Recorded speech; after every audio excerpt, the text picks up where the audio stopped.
Adani Group companies are continuing to face backlash after a report from Hindenburg Research. 24 जनवरी को Hindenburg की report आते ही Adani group ने इसका खंडन कर दिया A major short seller, Hindenburg Research. Hindenburg ने जब अपनी रिपोर्ट जारी की थी तब कहा था कि कॉर्पोरेट इतिहास का अदानी ग्रुप ने बहुत बड़ा स्कैम किया है दोस्तों। इन्होंने बहुत बड़ा स्कैम किया है, ऐसा माना गया है। एक रिपोर्ट निकला है, एक अमेरिका का investment company like mutual fund company बोल सकते हो आप लोग। उस रिपोर्ट का आने के बाद ही अदानी का स्टॉक धड़ाम करके गिर ही रहा है। लगभग हर चीज खाली रेट दिखाई दे रहा है। अदानी में जो ने इन्वेस्ट किया था शेयर मार्केट में, उनका पोर्टफोलियो भी माइनस में चला गया होगा। नहीं भी गया होगा तो अदानी का स्टॉक तो माइनस में गया ही है, आप लोग देख ही सकते हो। ये कोई आम कंपनी नहीं है, ये अमेरिका का बहुत बड़ा इन्वेस्टमेंट कंपनी है हिंडनबर्ग नाम का। आइए चल के देखते हैं ये रिसर्च में क्या क्या है, प्लस क्या क्या एलिगेशन लगाया है और क्या ये सच है कि झूठ है। आइए देखते हैं। ये नीथन एंडरसन नाम का एक कंपनी है हिंडनबर्ग नाम का। ये पेशे से by profession CFA and CAIA है। इन्होंने पढ़ाई की थी यूनिवर्सिटी ऑफ कर्नाटक में, इंटरनेशनल बिजनेस में अपना डिग्री लिया था। उन्होंने शुरुआत किया था इजराइल में एज ए एम्बुलेंस ड्राइवर। उनके बाद इन्होंने इन्वेस्टमेंट मैनेजमेंट कंपनी में जॉब किया। उसके बाद हिंडनबर्ग नाम का एक कंपनी स्टार्ट किया। हिंडनबर्ग एक बहुत पहले ज़माने में एक एयरशिप हुआ करता था लाइक एयरप्लेन। 1937 में इनमें आग लग गया, 35 पीपल मारे गए। इनका मानना है ये मैन डिजास्टर है। शेयर मार्केट में भी ऐसा डिजास्टर होता है, तो इनका मानना है ऐसा नहीं होना चाहिए। आइए चल के जानते हैं अदानी ग्रुप के बारे में। Gautam Adani founder and chairman है अदानी ग्रुप का। तो इनके कंपनी का वैल्यूएशन है 100 बिलियन। बहुत होता है भाई लोग, 1 बिलियन में कितना, आप लोग कैलकुलेशन कर लेना क्या क्या होता है। तो ये फिलहाल थे थर्ड रिचेस्ट मैन में, टॉप 10 में ऊपर से नीचे थे। सबका आग खड़ा हुआ था। 2 साल में इन्होंने ऐसा क्या कर दिया जो मुकेश अंबानी को पीछे छोड़ के। Adani green energy, Adani enterprise, Adani transmission, Adani total gas चूल्हे का काम करते हैं। अदानी पावर इलेक्ट्रिसिटी प्रोवाइड करते हैं। अदानी पोर्ट्स एयरपोर्ट, ये अदानी उलमर फॉर्चून रिफाइंड ऑयल आप लोग सब खाते ही हो। ये थर्ड रिसेसमेंट है, हिंडनबर्ग कंपनी है जिन्होंने ये एलिगेशन लगाया है। ये आखिरकार ऐसा क्या रिपोर्ट में दर्ज है। ये बेसिकली शॉर्ट सेलिंग करते हैं। बेसिकली आप लोग कंपनी में पैसा लगाते हो, नीचे ऊपर जाता है तो प्रॉफिट होता है। शॉर्ट सेलिंग में ऊपर में आप लोग सेल कर देते हो, स्टॉक अगर नीचे जाता है तो आप लोग को प्रॉफिट होता है। इन्वेस्टमेंट मतलब बाय करने में ज़्यादा रिस्क नहीं है। आपने सपोज 1000 रुपये लगाया तो ज़्यादा से ज़्यादा क्या होगा, 1000 रुपये डूबेंगे। लेकिन ये शॉर्ट सेलिंग में ऐसा नहीं होता, आप लोग को लाखों का भी नुकसान हो सकता है। अगर स्टॉक ऊपर ही ऊपर जाता रहा तो क्या करोगे, तो ही बात है। बहुत कुछ होता है शेयर मार्केट में, आप लोग इन्वेस्ट करते हो तो जानते होंगे। इन्होंने 2020 में 30 कंपनी में एलिगेशन लगाया था। जब भी कंपनी किसी कंपनी पे एलिगेशन लगाता है तो वो कंपनी का शेयर नीचे चला जाता है। निकोला का 33 बिलियन का लॉस हुआ था, इन्होंने निकोला के ऊपर लगाया था। ये अदानी के बारे में हिंडनबर्ग के बारे में रिपोर्ट दिख रहा है।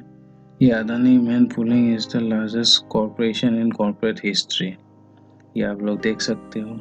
ये बहुत बड़ा रिपोर्ट दर्ज किया था।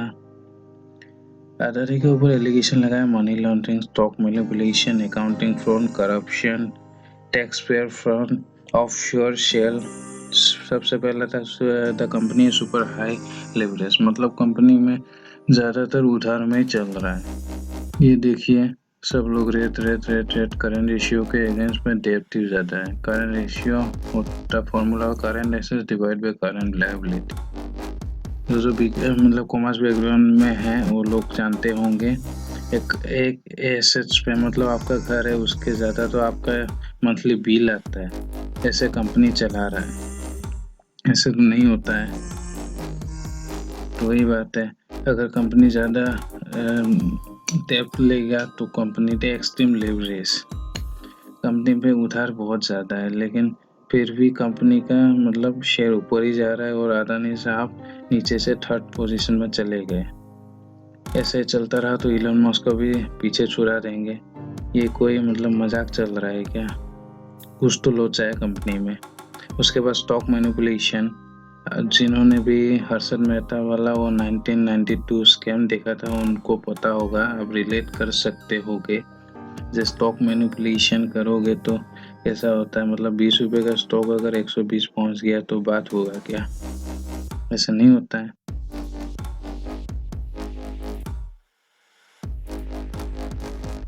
कोई बात है भाई हो। उसके बाद जो रिटेल इन्वेस्टर है ये रैली में पैसा लगाता है और उसके बाद उनको लॉस होता है, पंप एंड डंप वाला। इन्वेस्टमेंट फंड टू प्रोमोटर में ज़्यादा होल्डिंग अपने मतलब कंट्रोल करते हैं अदानी ग्रुप के मेजॉरिटी शेयरमैन लोग, अपने मतलब शेयर को खरीद के बाद में हाई प्राइस में सेल कर देते हैं और पंप डाउन हो जाता है। तो वही बात हो गया, रिटेल इन्वेस्टर फंसता है, बाकी कुछ नहीं। फंसता है आम आदमी। I am picking up a wet stock like that. उसके बाद इन्वेस्टमेंट फ्रॉड हो गया, ये फोटो में देख सकते हो, ये अपना ही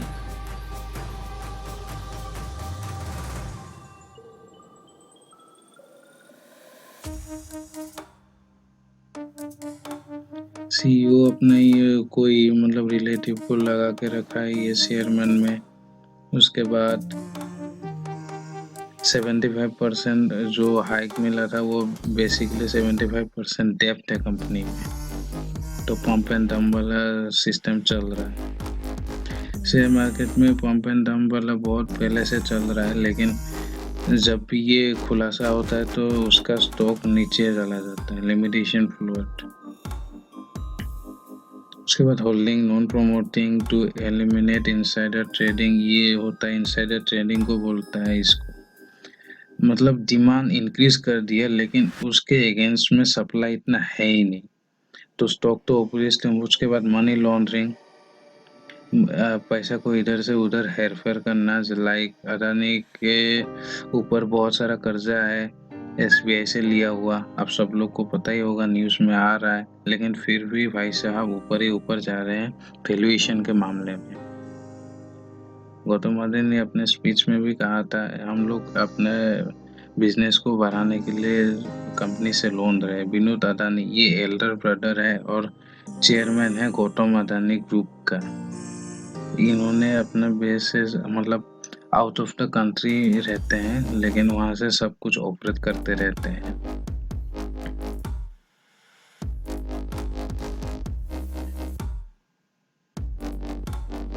Where did that come from? आप लोग को लग रहा होगा ये कहाँ से आ गया, कभी सुना भी नहीं होगा इनके बारे में, लेकिन ये अपने पास्ट हिस्ट्री के मामले में बहुत कर्जा, बहुत माशिर खिलाड़ी है। उसके बाद एक बार स्कैम हुआ था, केटन पारेख स्कैम, आप लोग को पता ही होगा, बिगेस्ट स्कैम स्टॉक मार्केट में। उनको स्टॉक मार्केट से बैन ही कर दिया था, बाद में उनको फिर से वापस लाया गया। इन्होंने भी पंप एंड डंप वाला सिस्टम किया था। उसके बाद price evidence, other places of evidence, मतलब स्टॉक का दाम इतना होना ही नहीं चाहिए लेकिन जितना हो रहा है। उसके बाद ये सब आप लोग का शेयरमैन के बारे में पता होगा। So thank you very much. अगर कुछ कमेंट सेक्शन, कुछ सवाल हो तो कमेंट सेक्शन में लिखिए, मैं ज़रूर जवाब दूंगा।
है।